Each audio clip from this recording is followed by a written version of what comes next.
ध्यान दीजिएगा, explanation, explanation भावार्थ। एक लाइन जोड़ दीजिए अपने से, कवि के अनुसार।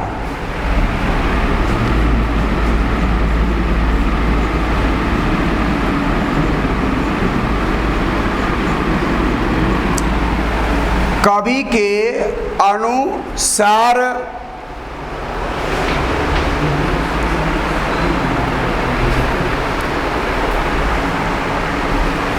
क्रोध, ध्यान दीजिएगा, क्या क्या था?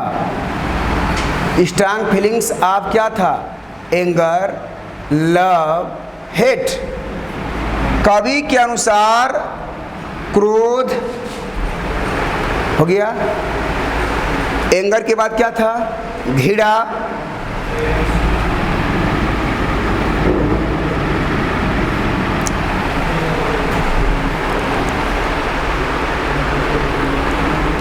कवि के अनुसार क्रोध, घृणा और क्या था? प्रेम। प्रेम, प्रेम। उसके कार्यों को, उसके कार्यों को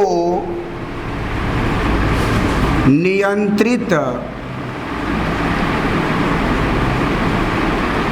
नहीं करते। यही हुआ मतलब ना? मेरी बात समझ में आ रही है ना?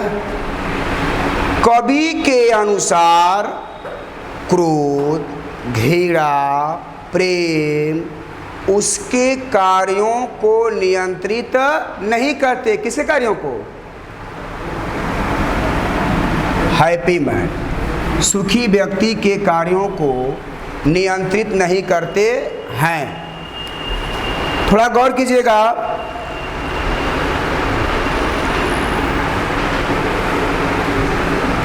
आप गौर कीजिएगा, कवि के अनुसार क्या लिखेंगे? According to the poet, according to the poet anger, क्रोध किस माने होता है? एंगर। क्रोध किस माने होता है? Anger. Anger, hate and love. आप बोलिए, हम डू नॉट लगाएंगे कि डज नॉट लगाएंगे? राम श्याम और घनश्याम विद्यालय जाते हैं, तो आप क्या बनाएंगे? राम श्याम एंड घनश्याम क्या बनाएंगे? गोज टू स्कूल कि go to school? Go to school, क्योंकि जो कहता है बहुवचन में है। अगर मैं वहीं पर हम कह दें राम श्याम और घनश्याम विद्यालय नहीं जाते हैं, क्या बनाएंगे? Ram Shyam and Ghanshyam does not go to school या do not go to school? Very good, do not go to school. तो आप देखिए तीन बातें हो गई, क्या? क्रोध, घृणा, प्रेम। अर्थात according to the poet anger, hate and love do not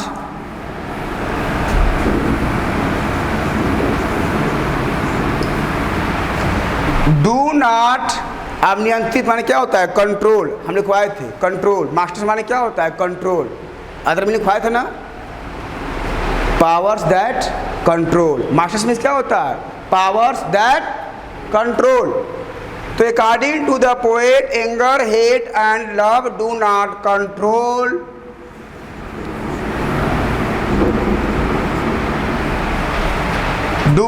control किसको? उसके कार्यों को। टू हिज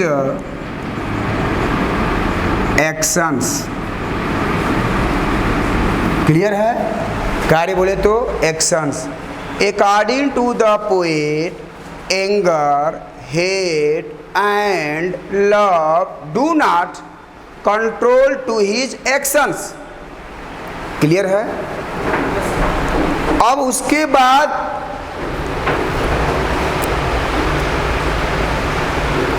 वह संतुलित मन स्थिति के होते हैं। आइए ध्यान से, इसका हम थोड़ा सा जोड़ दे रहे हैं। वह संतुलित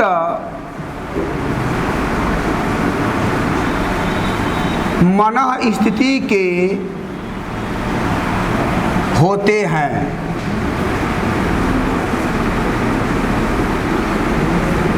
ध्यान दो, कवि के अनुसार क्रोध, घृणा, प्रेम ये सब बातें पैशंस के अंतर्गत आएंगी।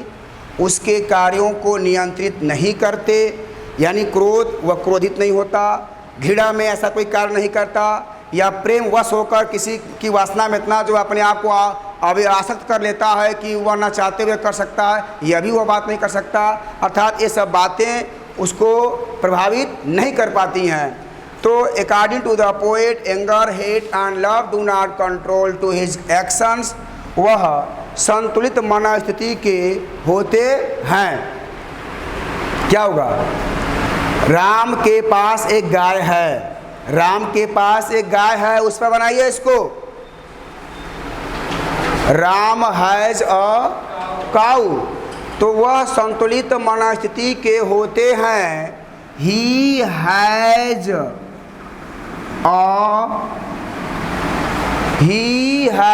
अ बैलेंस टेम्पर।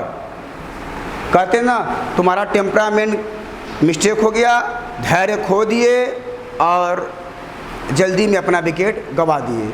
तो टेम्परामेंट जो होता है वह क्या होता है? मन स्थिति। उसे हम कह सकते हैं कंसंट्रेशन, एकाग्रता।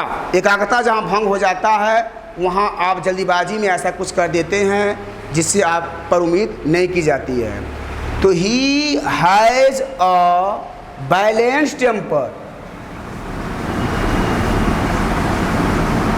Balanced temper. He has a balance temper. Clear हो गया? फिर से कवि के अनुसार, देखो ये हमारा सीक्वेंस में बन रहा है ना।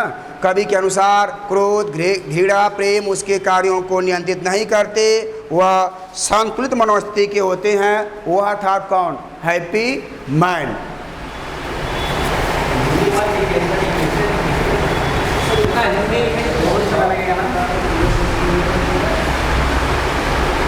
अब ध्यान देना, आप धैर्य बनाइए, आप लोग धैर्य बनाइए। एक बार आप कहेंगे सर जी आप सही बता रहे थे, मैं देखा जाए ये काम नहीं कर रहा हूँ। वन क्वेश्चन आप लोगों से है, जैसे आपका सही हिंदी मत लिखिए।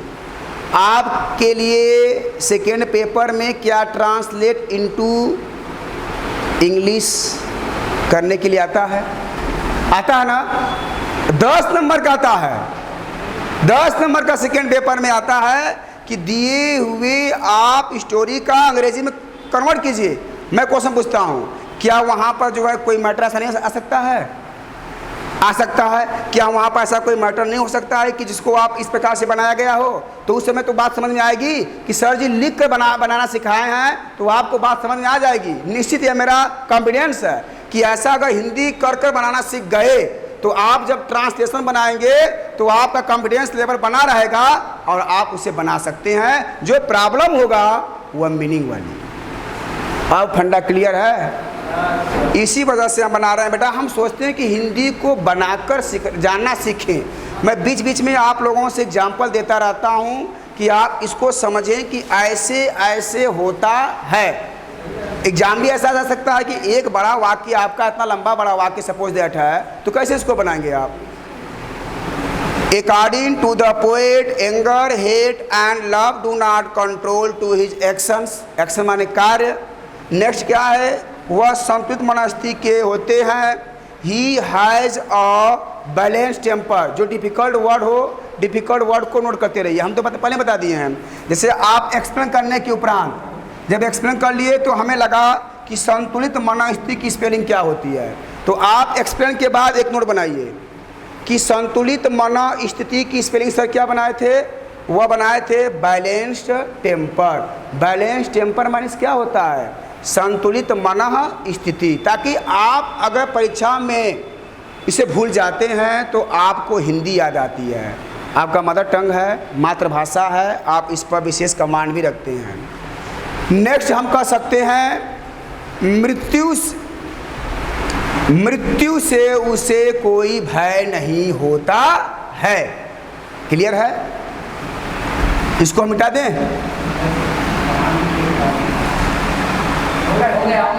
ठीक है, यहीं पर हम बना रहे हैं। मृत्यु से, ध्यान देना बाबू, मृत्यु से उसे कोई भय नहीं होता है। मृत्यु से उसे कोई भय नहीं होता है। आप बनाने का प्रयास करेंगे। मृत्यु से उसे कोई भय नहीं होता है।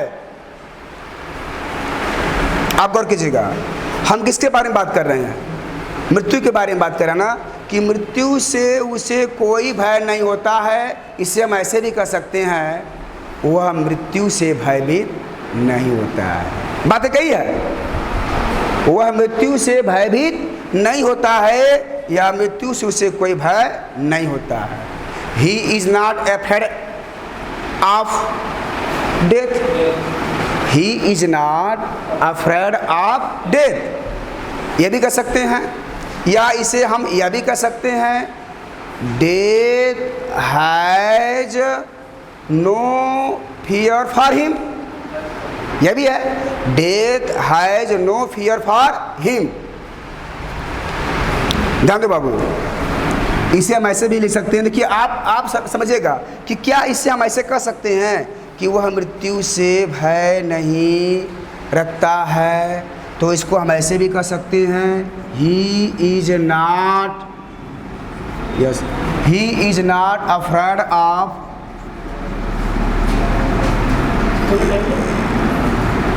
He is not afraid of death.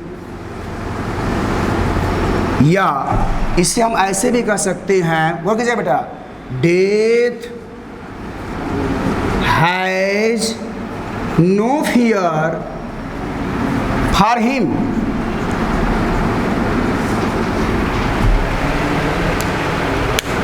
थोड़ा रिकॉर्डिंग हो रहा है। मृत्यु से उसे कोई भय नहीं होता है। He is not afraid of death, अथवा death has no fear for him. कोई दिक्कत? आपके अंदर किसी प्रकार का कंफ्यूजन न रहे कि यहाँ पर कैसे हो जाता है। अगर कोई डिफ़िकल्ट सेंटेंस दिया हो तो उसे आप अपने भाषा में सरल बनाने का प्रयास करें। जैसे मृत्यु से उसे कोई भय नहीं होता है, हम यह भी कह सकते हैं, वह मृत्यु से भयभीत नहीं होता है। कोई दिक्कत है ना? अब हमारा कर्ता भी समझ में आ गया, क्रिया भी समझ में आ गई, सेंटेंस को हम बनाने में हमको आसानी होगी। तो he is not afraid of death भी कह सकते हो, या death has no fear for him. यह किसका है? Whose soul is prepared for death.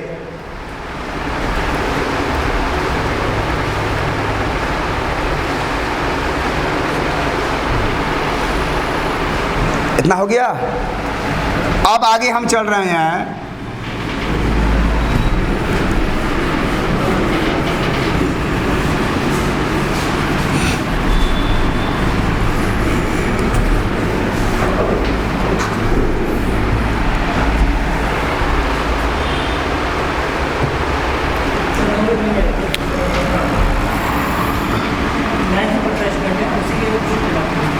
देखो उधर देख लीजिए पीछे से। वह उसे